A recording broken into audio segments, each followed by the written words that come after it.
Okay, welcome to this learning meeting today. આજે આપણે learning meeting લઈ રહ્યા છીએ અને ખાસ તો આપણે બધા જે કંઈક નવું લર્નિંગ કર્યું હશે, કોઈ સ્ટોરી, કોઈ રિયલ સ્ટોરી રીડ કરી હશે તો એકબીજા શેર કરીએ અને આજે આપણે નોલેજમાં વધારો કરીએ. ઓકે, તો ચાલુ કરીએ આપણે. મિસ સિદ્ધિ દોડિયા. થેન્ક યુ ભાઈ. Good afternoon. Very good afternoon.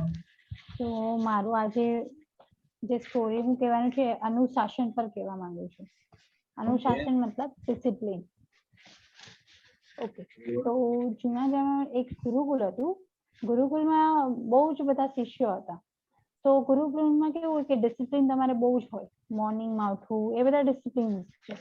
તો એમાં એક શિષ્ય હોય, 4 વર્ષથી એ હોય, પણ એ 4 વર્ષથી બધા જ ગુરુ ટ્રાય કરે છે કે ડિસિપ્લિન શીખી જાય, અનુશાસન બધું બહુ ટ્રાય કરે છે, બટ સ્ટીલ એ લોકો ફેલ થઈ જાય છે એ વાત કે આને ડિસિપ્લિન શીખવાડવું મતલબ આ સમજતો જ નથી કોઈ વાત. તો એક ગુરુ છે ને બહુ જ જ્ઞાની હોય, એ એકદમ બહુ જ મતલબ સૌથી મોટા હોય ગુરુમાં. તો એ ગુરુ કે હવે તો મારે કે આ છોકરાને શીખવાડવું છે ડિસિપ્લિન. તો એ એવું વિચારે છે, એ કહે છે કે કાંઈ નહીં, હવે આ શિષ્યને તમે બોલાવો અને હું એની સાથે વાત કરું. અને આ મારું સૌથી મોટું છે કે ટાર્ગેટ કે બસ એને કમ્પ્લીટ કરવા.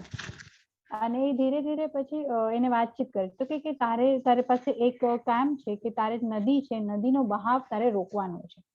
તો શિષ્ય કે ઓકે કે, અને શિષ્યને ખુદનામાં એટલું બધું ફેથ હતું કે નહીં, ટ્રસ્ટ હતું કે હું બધું જ કામ કરી શકીશ. તો કે નહીં ચલો આપણે જઈએ. તો એ જાય છે, પેલા નાના નાના પથ્થર નાખે છે નદીમાં, પણ એનાથી કઈ રોકાતું નથી, પાણી રોકાય નહીં. પછી મોટા મોટા પથ્થર કરે છે અને બપોર સુધીમાં તો એ કામ કમ્પ્લીટ કરી નાખે છે. તો ત્યાં પાણી એ રોકી દે છે. નદી ગુરુકુળની નજીકમાં જ હોય છે એ નદી. તો એ રોકીને ઘરે આવી જાય છે, મતલબ ગુરુકુળ પર, અને ખુશ થઈ જાય છે કે મેં મારું જે ટાર્ગેટ હતો એ મેં કમ્પ્લીટ કરી નાખ્યું છે. તો ગુરુ આ વસ્તુ સાંભળે છે તો પણ કાંઈ બોલતા નથી, ખાલી જોવે છે. પછી નેક્સ્ટ ડે મોર્નિંગ 4 વાગે ને ત્યાં અચાનક જ બધું અવાજ આવવા માંડે છે, ભીનું હોય આજુબાજુ. તો એ ઉઠીને જોવે છે કે આ પાણી ક્યાંથી આવ્યું એમ. તો પછી બહાર જાય છે તો ખબર પડે છે કે જે પેલું નદીનું પાણી એમને રોક્યું હતું એ ડાયરેક્ટલી એમના ગુરુકુળમાં આવ્યું. તો ગુરુજીએ એમને કીધું કે હવે મેં તને કીધું હતું બટ આવી રીતે નતું કરવાનું કીધું હતું, કે એની લીધે આપણે મુસીબતમાં પડ્યા છે. તો હવે આ સોલ્યુશન તારે જ લાવવાનું છે, તારે શું કરવાનું છે તારે જોવાનું છે. તો શિષ્ય કે ઓકે વાંધો નહીં. તો એ ફરી સેકન્ડ ટાઈમ જાય છે. તો એ જ્યાં પાણી જે ગુરુકુળમાં આવવાનું હોય ત્યાંથી પ્રોપર કરી નાખે છે, એટલે એ પાણી અને પાણીનો બહાવ પણ રોકવાનો નથી. તો એ ગુરુકુળ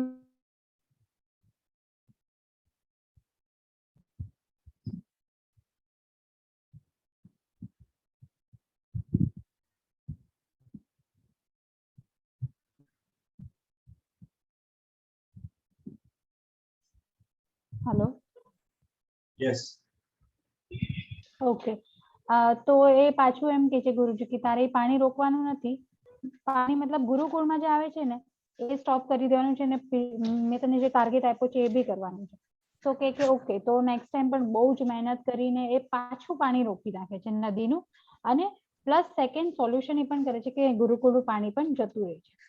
તો એ પણ વાત ખતમ થઈ જાય છે. ઘરે આવે છે, જમતો નથી, કઈ નહીં, ને સૂઈ જાય છે અને થાકી જાય છે. તો નેક્સ્ટ ડે ફરી બહુ જવા માંડે છે. તો કે શું થયું એમ.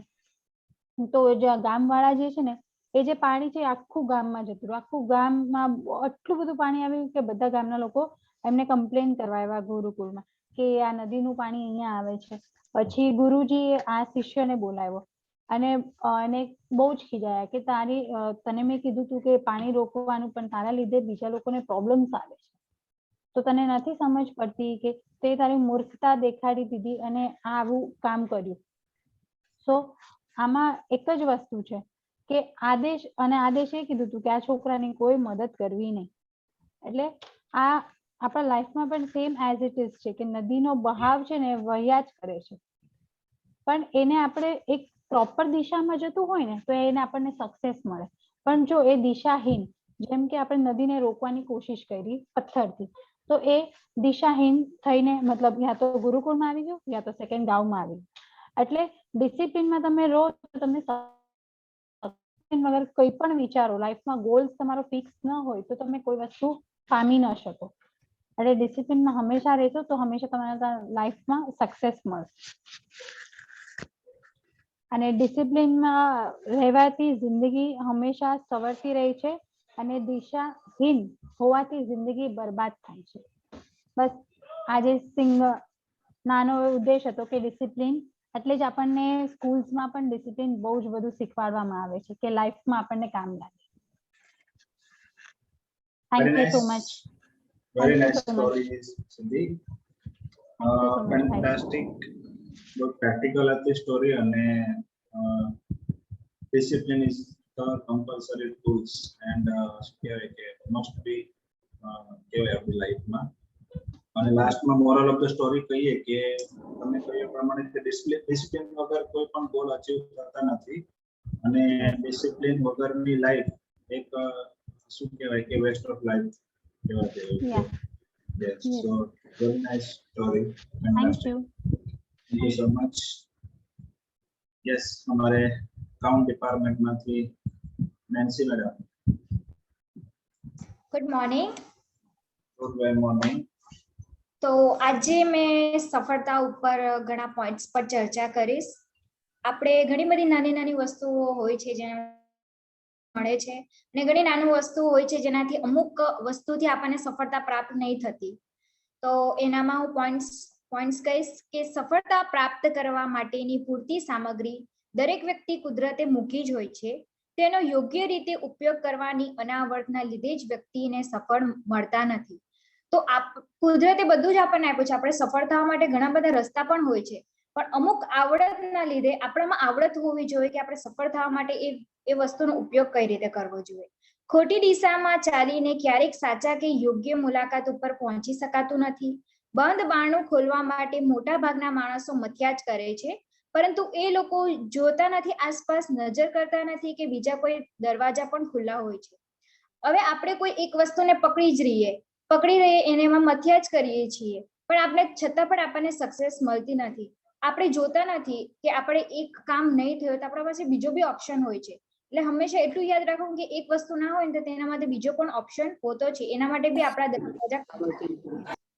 કોઈ પણ કામ શરૂ કરો ત્યારે તે કામ માટે તેને સંપૂર્ણ સફળતા પ્રાપ્ત કરશો જ એવું મનમાં રટન કર્યા કરો તો જરૂર સફળતા મળશે. હવે સપોઝ કોઈ આપણે વસ્તુ ઠાની લીધી છે કે મારે બસ આ કરવું જ છે, તો સફળતા મેળવવા માટે આપણે માઇન્ડમાં રાખવાનું કે બસ આમ keep it up, I do. તો સફળતા મેળવવા માટે આ પણ એક સારો રસ્તો છે. સફળતા પ્રાપ્ત કરવા માટે તમારે જરૂરી સફળતાની આશા સતત રાખવી જોઈએ. સફળતા મેળવવી હોય તો આપણે એની પર આશા જરૂર રાખવી પડે છે, તો જ આપણને સફળતા મળે છે. તમારી નિષ્ફળતાને તમારી જાત સાથે જોડીને દેશો, પરંતુ તેમાંથી કંઈક શીખવાનો પ્રયત્ન કરો. વધુ પ્રાપ્તિ સફળ થવા મહેનત કરવી જરૂરી છે. આ પોઈન્ટમાં એવું બી કહેવા માંગે છે આપણે જો સફળ બી થઈ જઈએ ને તો આપણે એવું નહીં ધારી દેવાનું કે હવે મને બધું જ આવડી ગયું છે. એટલે હંમેશા આપણે અપડેટ રહેતા હોવું પડે. ભલે આપણે સફળ થઈ જઈએ, નવું શીખતા પણ રહેવું પડે. સફળતા મેળવવા માટે સાહિત્યની વૃત્તિ હોવી જરૂરી છે. સાહસ વિનાનું જીવન એ નિષ્ફળતા છે. ઓફકોર્સ સફળતા મેળવવી હોય તો હંમેશા આપણે સાહસ તો કરવો જ જોઈએ. દરેક વ્યક્તિની પાસે બે કિંમતી વસ્તુઓ હોય છે. સમયને તેનો વિવેકપૂર્ણ ઉપયોગ કરે તેથી સફળતા મળે છે.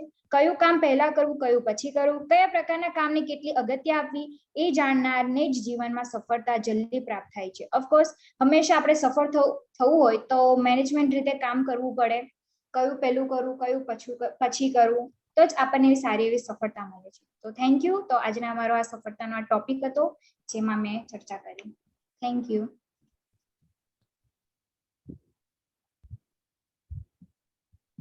Very nice, Nancy. Thank you. મેં આમાંથી એક સેન્ટેન્સ મને બહુ સ્પર્શ કર્યું કે ભાઈ આપણા જેટલા કામો હોય એનાથી કયા કામને પ્રાયોરિટી આપવી એ સફળતાનું બહુ મોટું ભાગ ભજવતું હોય છે સક્સેસ માટે. સો વેરી નાઇસ, ફેન્ટાસ્ટિક. આમાંથી કોઈ બીજા કોઈ શેર કરશે એમને શું પસંદ પડ્યું? યસ અનિતા, તને આ સ્ટોરીમાંથી શું પસંદ પડ્યું? સફળતા મેળવવા માટે હંમેશા આપણે અપડેટ રહેવું. સફળતા મેળવવા માટે હંમેશા આપણે કોઈક નવી ચેલેન્જ આવશે, કોઈક નવી વસ્તુ આવશે તો એમાં આપણે અપડેટ થવું. Yes yes yes yes change સ્વીકારવો જોઈએ. Fantastic, great. યસ ઝાલા,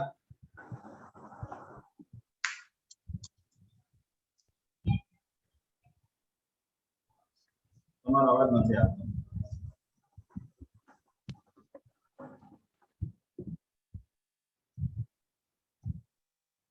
બરાબર. યસ નેન્સી બેને કીધું તેમ આપણી પાસે સફળતા મેળવવા માટે ઘણા બધા ઓપ્શન હોય છે, પણ ક્યારેક શું થાય છે કે આપણે એક ઓપ્શન બાજુ જ આપણે જોયા રાખીએ છીએ અને એ દરવાજો બંધ હોય અને જે દરવાજો ખુલ્લો હોય ને એ બાજુ આપણે નથી જોતા, એટલા માટે ક્યારેક આપણે સફળ નથી બની શકતા. તો હંમેશા જે ઓપોર્ચ્યુનિટી જ્યાં હોય તો ત્યાં આપણે લાગી જવું જોઈએ, તો જ આપણે સફળતા મળશે. ગ્રેટ. Yes very good. ઋષિ,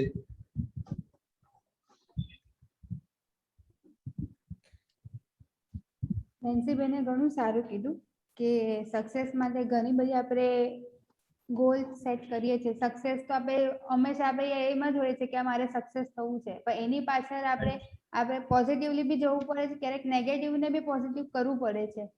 એટલે મહેનત કરશો તો બધી વસ્તુ આગળ આવશે જ. એમાં મેઇન તો છે કે મેનેજ ઓફ ટાઈમ, કે ટાઈમ તમારો મેનેજ રાખવો પડશે. જે ટાઈમે તમારે જે આપ્યું છે એ ટાઈમે તમારે એ વસ્તુ પૂરી કરવી પડશે, અને જે આપણે વીકનેસ છે એને આપણે સ્ટ્રોંગ બનાવવી પડશે. તો thank you Nancy. very good. Thank you so much for sharing your experience. Thank you very much. Welcome. Okay. Next જઈએ આપણે તો yes Ruchi. Good afternoon. Good afternoon. આજે મારી સ્ટોરી છે બે ફ્રેન્ડ્સની છે કે how to become a successful in life. Okay. એમાં છે જે બે ફ્રેન્ડ હોય છે એ બંને જણા સાથે જ ભણતા હોય છે અને બંનેનું બાળપણ પણ સાથે જ વીતે છે, અને બંને છે ને સપના જોયા હોય છે, અને એ સપના પૂરા કરવા માટે એ લોકો ખૂબ જ મહેનત કરતા હોય છે. અને પછી એ લોકોના સપના પૂરા કરવા માટે એ લોકો મહેનત કરે છે, પણ એ બંનેના સપના વચ્ચે છે ને થોડુંક નાનું અંતર હોય છે, કે જે અંતર છે એ અંતર હું તમને કહું કે એમાં એક વ્યક્તિ જે હોય છે એ સફળ બનવા ઈચ્છતો હોય છે, અને બીજી વ્યક્તિ હોય છે તે ખાલી સામાન્ય વ્યક્તિ કેવી રીતે બનવું એના વિચાર કરતો હોય છે. તો આટલું એનું અંતર હોય છે.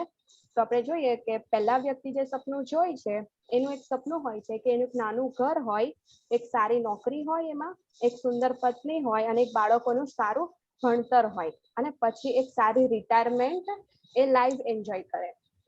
અને જ્યારે બીજા વ્યક્તિનું સપનું એવું હોય છે કે એક મોટું બિઝનેસ કરવાનું હોય છે, એક આલિશાન મોટું ઘર લેવાનું હોય છે, એક સુંદર પત્ની હોય, બાળકોનું સારું ભણતર પણ હોય, અને એ છે ને ખૂબ જ પૈસા કમાવા પણ માંગતો હોય છે, અને એ પૈસા કમાવીને લોકોની મદદ પણ કરવા માંગતો હોય છે. એટલે એના પરથી એ થાય છે કે આપણે જે મોટું સપનું હોય ને,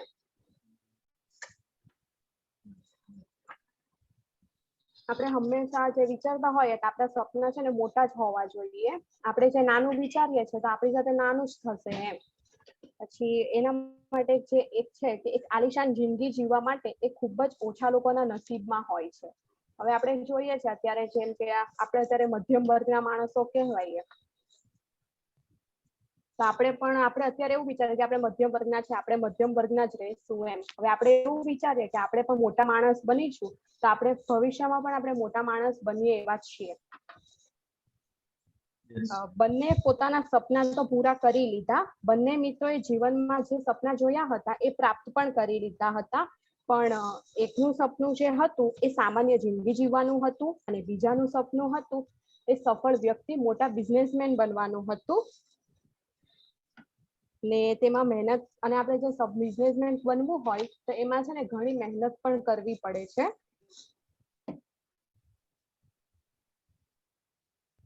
અને જ્યારે આપણે સામાન્ય માણસ એવું વિચારે છે કે સામાન્ય માણસને છે ને વધારાની માંગ એ કરતો જ નથી, એ જેટલામાં છે ને એટલામાં જે સંતોષ માણે છે અને એને છે ને વધારાની ભૂખ જે હોય છે એ ઊભી કરતો જ નથી. એટલે જીવનમાં છે ને કંઈક કરવું હોય ને તો આપણે છે ને આપણા સપનાને છે ને મોટા રાખવા જોઈએ, આપણી ભૂખમાં પણ વધારો કરવો જોઈએ અને આપણે જેમ બને ને એમ સૌથી વધારે મહેનત કરવી જોઈએ, ત્યારે જ આપણને સફળતા મળે છે. Yes, great.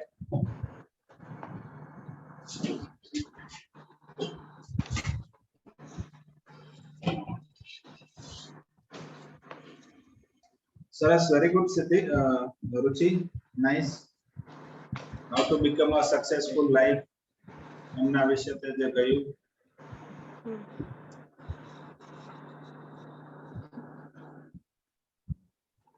તારો પ્લીઝ મ્યુટ કરી દેજે.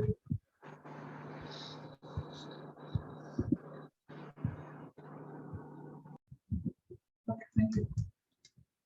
સો બંને ફ્રેન્ડ્સની સ્ટોરી સારી હતી કે એક સામાન્ય સ્વપ્ન જોતા હતા અને એક જે વ્યક્તિ છે એમને બિઝનેસ થી લઈને એક મોટા સ્વપ્ન જોયા અને બંનેના ડ્રીમ્સ ફૂલફિલ થયા.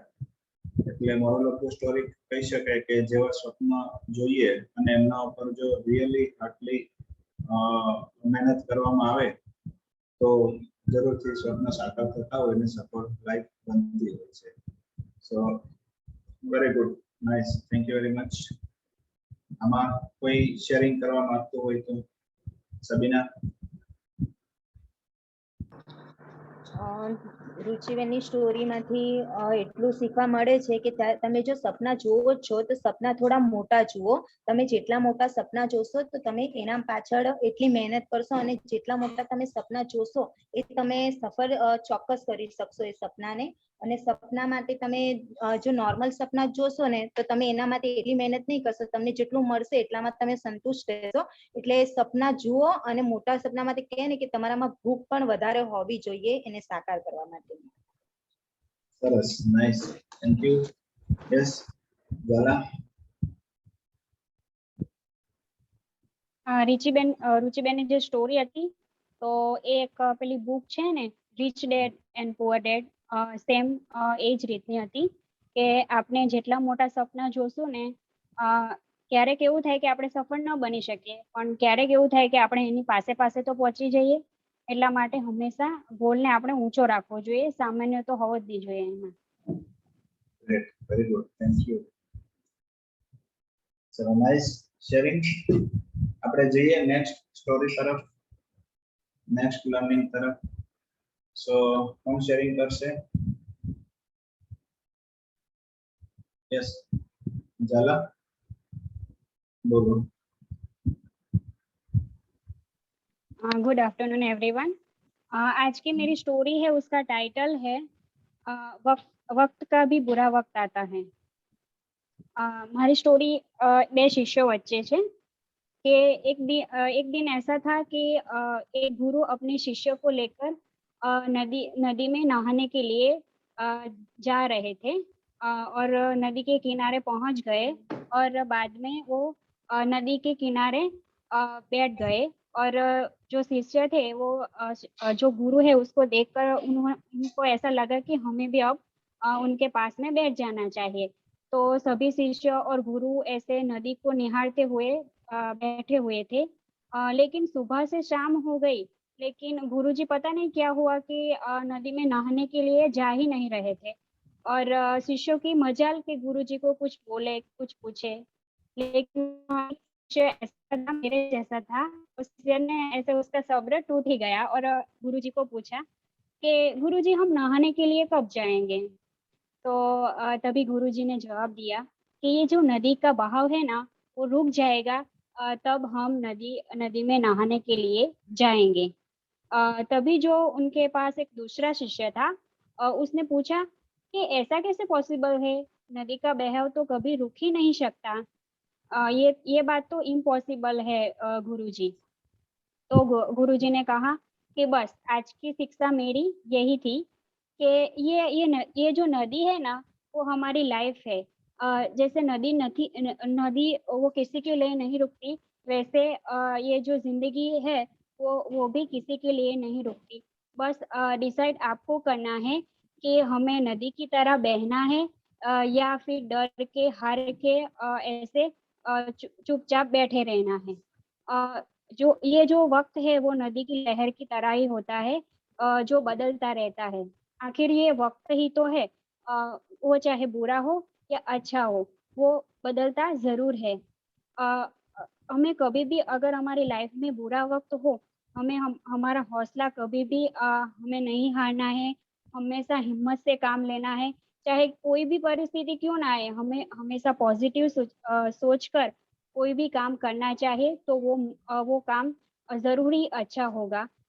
मुश्किलें तो सभी की लाइफ में आती है, बस फर्क इतना सा है कि कोई बिखरता है तो कोई निखरता है। और हमेशा एक बात याद रखना कि वक्त का भी बुरा वक्त आता है। Thank you.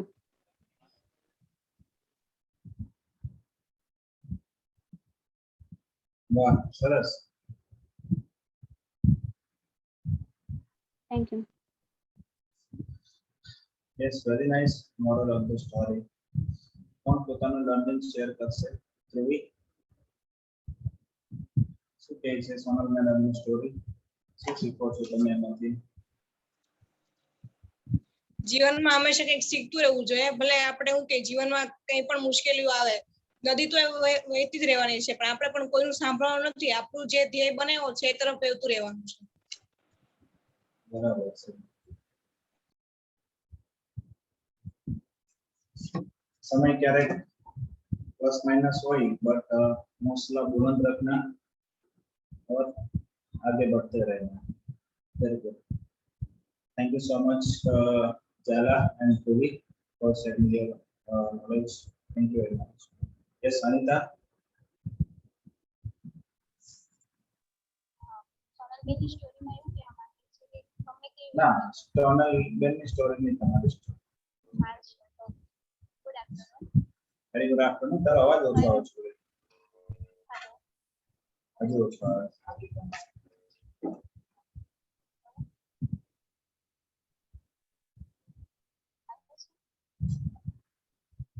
અમિતભાઈ વાળું લઈ લો. અમિતભાઈ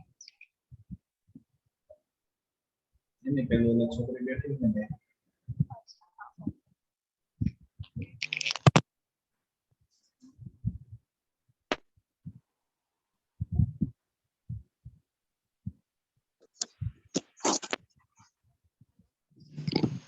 આવે છે અવાજ? Good afternoon. મારી સ્ટોરી ફાધર અને સન ઉપર છે. એક મિનિટ અનિતા, પેલું બ્લૂટૂથ હતું તારું? હવે બોલ. મારી સ્ટોરી ફાધર અને સન ઉપર છે. એ છોકરાના જે ફાધર હોય છે તે ઓફિસ થી રિટર્ન આવતા હોય છે, એકદમ થાકી ગયા હોય છે વર્કના લોડના કારણે.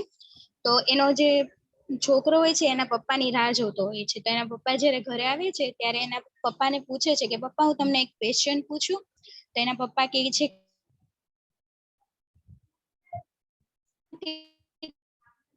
પપ્પા થાકેલા હોય અને તારો વોઇસ બ્રેક થાય શું છે. સવાલ પૂછે?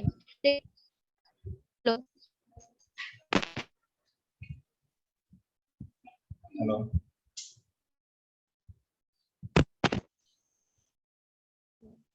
હેલો અનિતા, આવે છે અવાજ? કટ થઈ જાય છે.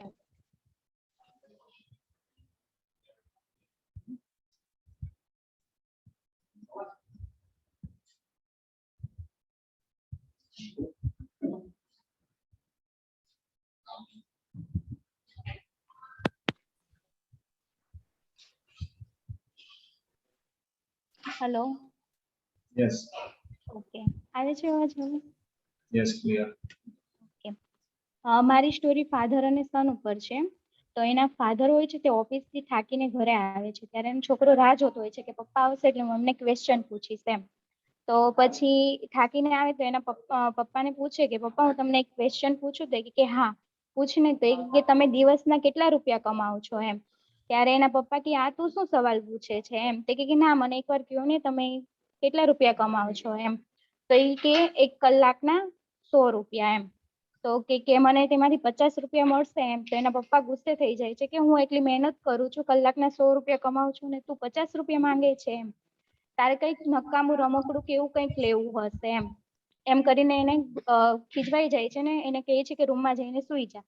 પછી એ રૂમમાં જતો રહે છે ને એના ફાધર હોય તે વિચારે છે કે મારા છોકરે અત્યાર સુધી મારી પાસે કોઈ દિવસ આવી રીતે 50 રૂપિયા નથી માંગ્યા, તો શું કામ માંગતો હશે એમ. પછી રૂમમાં જાય છે તો એ કહે છે કે આ લે કે 50 રૂપિયા એમ. પછી એને જે છોકરાએ પોકેટ મની ભેગી કરી હોય ને આ જે 50 રૂપિયા હોય એડ કરે છે. તો એના પપ્પા એ પૈસા જોઈને પાછા ગુસ્સે થઈ જાય છે કે તારી પાસે ઓલરેડી પૈસા હતા તો તે શું કામ મારી પાસે 50 રૂપિયા માંગ્યા એમ. ત્યારે એના પપ્પાને કહે છે કે આ લ્યો આ 100 રૂપિયા, હવે તમે છે ને કલાક ઘરે વહેલા આવી જજો ને અમારી સાથે સમય પસાર કરજો. હેલો, હા, તો અમારી સાથે સમય પસાર કરજો કલાક વહેલા આવીને. મોરલ ઓફ ધ સ્ટોરી એ જ છે કે તમે તમારા કામમાં ગમે તેટલા મજબૂર હોય પણ તમારે તમારી ફેમિલી માટે થોડોક સમય ટાઈમ કાઢવો જોઈએ, જેથી કરીને તમને ખૂબ સારો સપોર્ટ મળે. Thank you.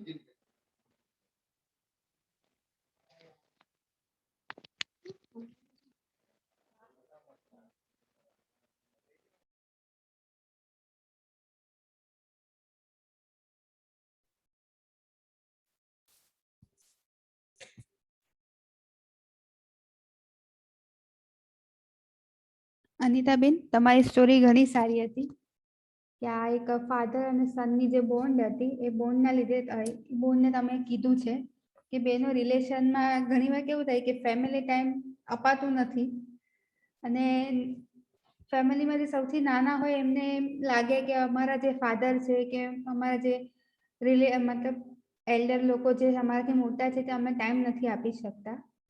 તો એ લોકો આવી રીતના આપણને કહીને આપણને એ લોકો આ સ્ટોરી આપણને એ જ કહે છે કે family time is also important, કેમ કે કામ બી હોવું જોઈએ પણ ફેમિલી પહેલા બી હોવી જોઈએ. So thank you. સો આનાથી આપણે કોઈ શેરિંગ કરશો?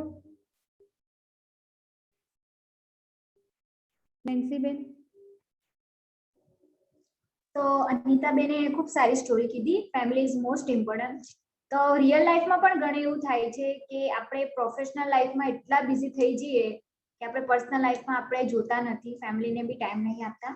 ને એક એવું મૂવી પણ છે, ગુજરાતી મૂવી છે, જેમાં એમાં પણ એવું બતાવે છે એક સન હોય છે, સન અને ફાધર્સ હોય છે. મૂવીનું નામ આઈ થિંક કંઈક ચલ જીવી લઈએ એવું સમથિંગ નામ છે. એમાં પણ એવું બતાવે છે કે છોકરો એ પોતાની પ્રોફેશનલ લાઈફમાં એટલો બધો બિઝી હોય છે કે એ પોતાની એની હેલ્થ પણ એને નથી ખબર હોતી, એટલે ફેમિલીને બી ટાઈમ નથી આપતા અને પોતાના હેલ્થ પણ એ લોકોને ઇશ્યુ આવે છે. તો હા, બરાબર છે અંકિતાબેનની વાત કે ફેમિલીનો ટાઈમ પણ મોસ્ટ ઇમ્પોર્ટન્ટ હોય છે.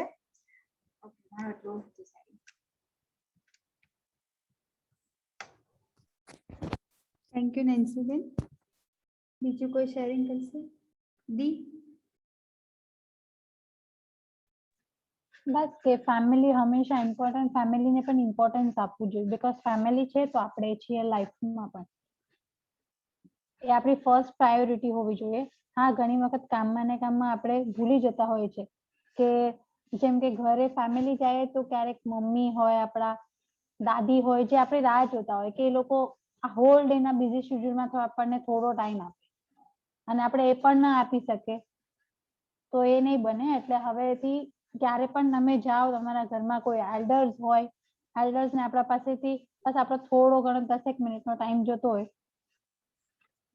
તો મારું એક એડવાઇસ છે કે જેના ઘરે પણ કોઈ એલ્ડર્સ હોય કે કોઈ મોટા હોય, દાદા નાની, તો એ બધા પાસે થોડો ટાઈમ સ્પેન્ડ કરો. બીકોઝ લાઈફ એવી છે આજે છે કાલ નથી. પછી આપણે એવું દુઃખ મળે કે નહીં યાર કે આપણે બેઠા નહીં, તો 5-10 મિનિટ ફેમિલી સાથે ટાઈમ સ્પેન્ડ કરો. બસ ધેટ્સ ઇટ. Thank you.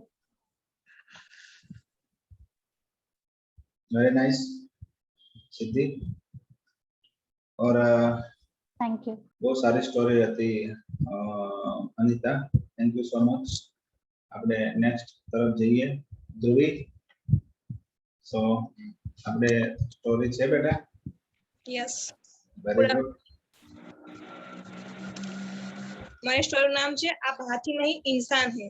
एक आदमी कहीं से गुजर रहा था, तभी उसने सड़क के किनारे बंधे हुए हाथी को देखा और अचानक रुक गया। उसने देखा कि हाथियों के अगले पैर में एक रस्सी बंधी हुई है। उसने इस बात का बड़ा अचरज हुआ और कि हाथी के विशाल जीव है लोहे की जंजीर की जगह उसी छोटी सी रस्सी से बंधे हुए है। यह स्पष्ट था कि हाथी जब चाहते तब अपने बंधन को तोड़ सकते हैं, पर किसी वजह से वो ऐसा नहीं कर सकते थे। उसके पास खड़े महावत से पूछा कि भला ये इस हाथी के प्रकार की शांति से खड़े हैं और भागने का प्रयास भी नहीं कर रहे। तब महावत ने इस बात का स्पष्टीकरण किया कि इन हाथियों को छोटे पर से ही इन रस्सियों से बांधा जाता है। उस समय इनके पास इतनी शक्ति नहीं होती कि उस बंधन को तोड़ सके। बार बार प्रयास करने पर भी इस रस्सी का ना तोड़ पाना ही का इनके कारण के उन्हें धीरे धीरे यकीन होता है कि वो रस्सियों को तोड़ नहीं सकते हैं। बड़े होने पर ही उनका यकीन वास्तव में बदल जाता है कि इन रस्सियों में इतना बल है कि वो तोड़ नहीं सकते हैं, और वह हाथियों दूसरी बार प्रयास भी नहीं करते हैं। आदमी आश्चर्य में पड़ गया कि ताकतवर जानवर सिर्फ इसलिए अपना बंधन नहीं तोड़ सकते क्योंकि उन्हें इस बात का यकीन नहीं है कि वो इस रस्सी से भी ज्यादा ताकतवर है। इन हाथियों की तरह हमें भी कितने लोग सिर्फ पहले मिली सफलता के कारण यह मान बैठते हैं कि हमने इसे ये काम किया है कि हम हाथियों की तरह हमने कितने लोग सिर्फ यह मिली सफलता के कारण ये मान बैठते हैं कि अब हमने काम हो ही नहीं सकता और हम कुछ कर ही नहीं सकते, और हम मानसिक बल से टूट पड़ते हैं। और हाथी की तरह हम भी मानसिक जंजीरों में जकड़े हुए पूरा जीवन गुजार देते हैं और आगे कुछ नहीं करके मेहनत करने का प्रयास ही नहीं करते हैं। याद रखें, सफलता जीवन का एक हिस्सा है और निरंतर प्रयास करने से ही सफलता मिलती है।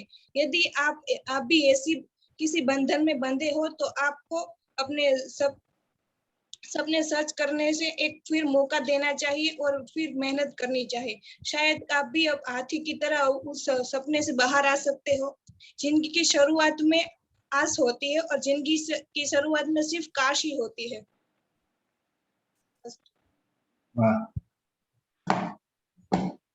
किसी की लाइफ में सिर्फ आश होती है और किसी की लाइफ में सिर्फ काश होती है। शायद काश मैंने ऐसा किया होता, काश मैंने वो कर दिया होता। सो इफ एंड बट्स वाला सब कुछ होता है लाइफ में।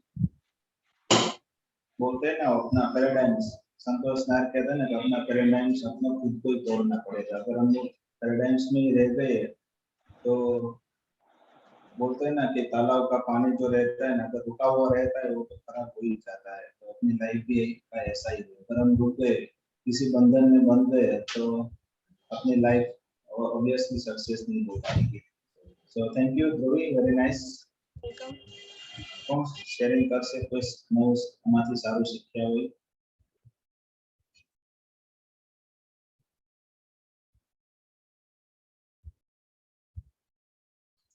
ઓકે, આપણે આ રેડ ટી શર્ટ વાળા બેન, યસ, તમને કશું યાદ થયું આમાંથી?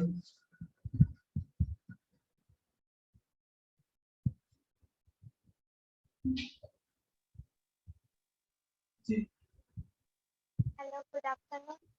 Good afternoon.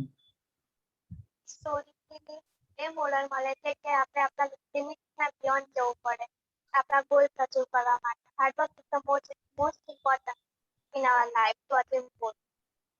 Thank you very much, very nice, thanks. Okay, nice. Joey, thank you so much. Yes, finally. Good afternoon, all of you. Very good afternoon. તો મારું શેરિંગ કરું ને? Yes. મારી સ્ટોરી. તો મારો ટોપિક છે કે ચાલ જીવી લઈએ. क्या बात है? એમાં સોનલબેન જે હિન્દીમાં સ્ટોરી કીધી ને એ જ ગુજરાતીમાં છે, પણ થોડુંક નવીન કહીશ થોડું ઘણું. તો એક સન્યાસી નદી કિનારે બેઠા હતા ને લાંબા સુધી લાંબા સમય સુધી તેઓ ત્યાં બેસીને એમ બેસીને નદીનો પ્રવાહ જોઈ રહ્યા હતા. તો ત્યાં અચાનક એક સજ્જન આવ્યો અને આશ્ચર્યજનક થઈને પૂછ્યું, બાપજી તમે અહીં બેસવાનું કારણ શું એમ? તો ત્યારે સંન્યાસીએ ઉત્તર આપ્યો કે ભાઈ મારે આ નદીને પાર કરવી છે. આ નદીમાં પાણીનો પ્રવાહ ઘણો ઝડપી છે, તો એ જ્યારે સ્લો થશે તો ત્યારે હું એ નદીને પાર કરીશ.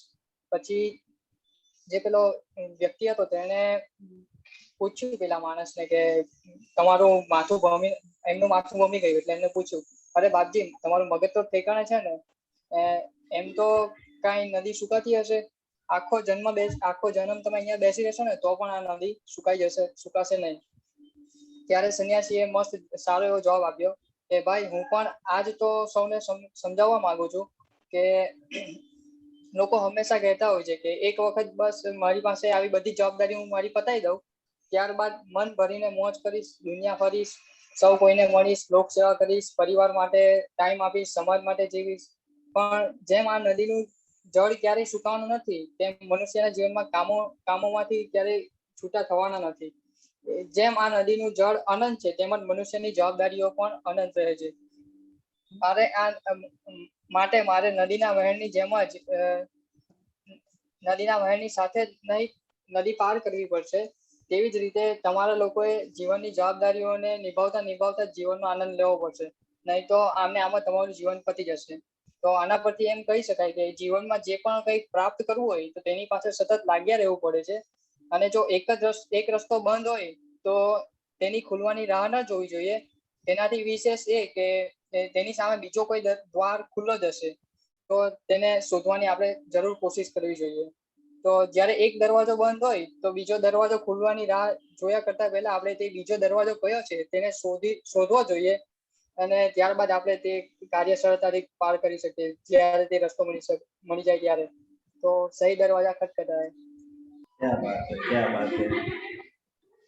अपने लाइफ में जीवन में जवाबदारी સાથે સાથે જીવનનો આનંદ લેવો જોઈએ, અને આનંદ લેવા માટે સહી દરવાજા ખટખટાए. Thank you very much, Anil.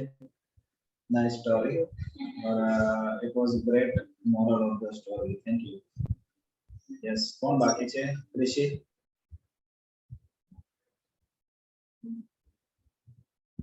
Next, Sabina. Good afternoon. Good afternoon.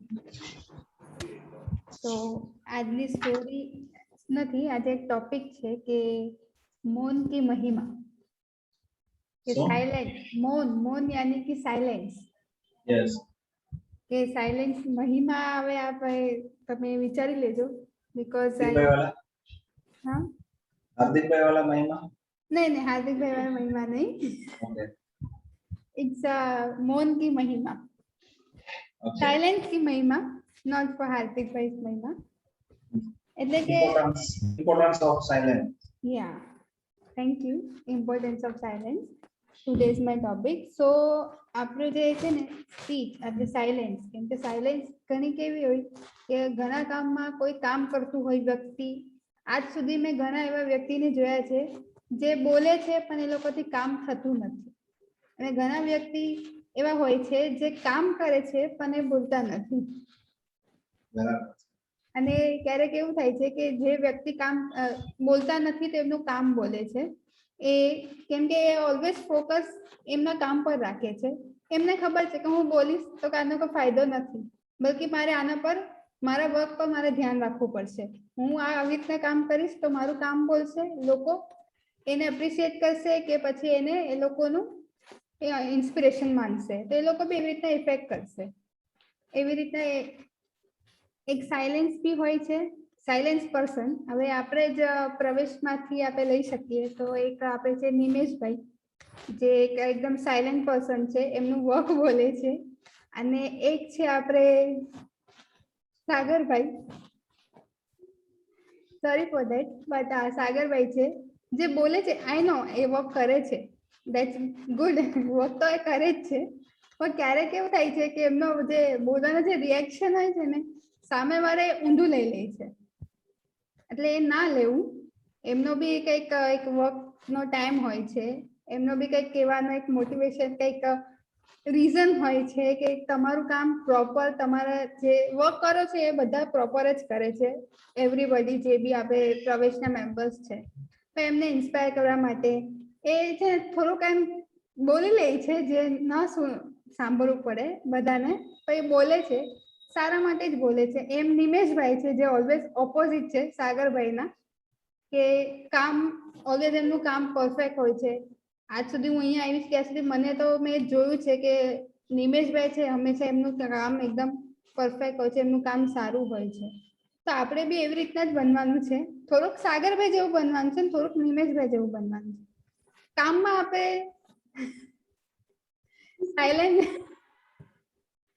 Silent રહીને બી સામેવાળા પાસેથી કામ લઈ શકીએ છીએ. આપણે બી એકદમ જેમ કે ગુરુ શિષ્ય જેવા છે, તો ગુરુ હંમેશા શાંત જ હોય છે, કેમ કે મોસ્ટ ઓફ આપણી સ્ટોરી ગુરુ શિષ્ય જેવી જ હોય. ગુરુ શું કામ શાંત થયા હોય? કેમ કે એમને ખબર છે કે હું આમ બોલીશ તો મારા જે શિષ્ય છે એ આવી રીતના નહીં કરે, એટલે મારે એમને પ્રેક્ટિકલી સમજાવવું પડશે.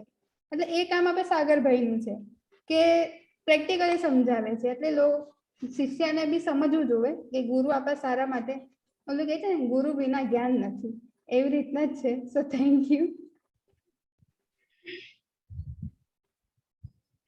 Thank you so much.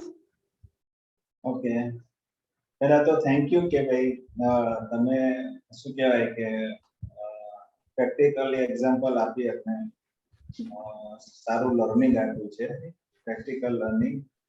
અને આ સ્ટોરીમાંથી, આ લર્નિંગમાંથી હું એટલું શીખીશ કે હું સાયલેન્સ રહેવાનો પ્રયત્ન કરીશ, બરાબર. અને સેકન્ડ થિંગ એ શીખીશ કે કંઈ પણ મારે કામ ડેલિગેશન કરવું હોય તો પ્રેક્ટિકલી એમને શીખવવું જોઈશે, બરાબર. સો થેન્ક યુ કૃષિ, વેરી ગુડ. બીજા કોઈ કંઈ શેર કરવા માંગતા હોય કંઈ? યસ નેન્સી, બોલ બેટા. તો કૃષિબેને જે ટોપિક લીધો મૌન કી મહિમા, તો મારા હિસાબથી એવું પણ કહી શકાય કે શાંત પાણી ઊંડા હોય.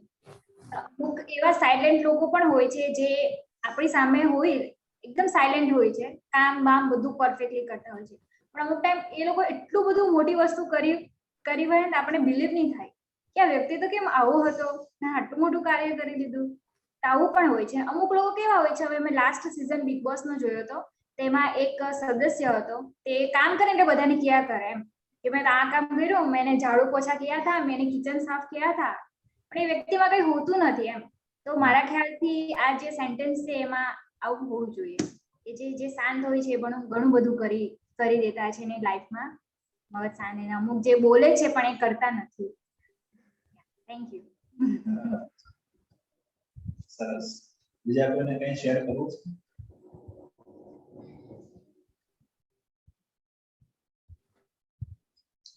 સારું, ચાલો, વાંધો નહીં, નો પ્રોબ્લેમ. થેન્ક યુ કૃષિ.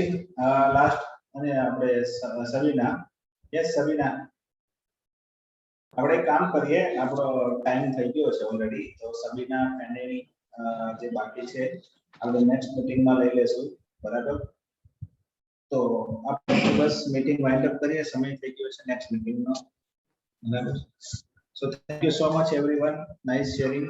અને જે બધા એકબીજાની સ્ટોરીઓ સાંભળી છે, મોરલ ઓફ ધ સ્ટોરી તમે શેર કરી છે, એ બસ જીવનમાં ઉતારતા રહીએ અને કંઈક ને કંઈક નવું નવું શીખતા રહીએ આપણી લાઈફમાં અને આગળ વધતા રહીએ, એવી શુભકામના. અને બસ आओ कुछ नया करें और चलो दुनिया जीतने और बढ़ेगा प्रवेश तो बढ़ेगा बढ़ेगा प्रवेश. Thank you so much. Thank you. बढ़ेगा प्रवेश.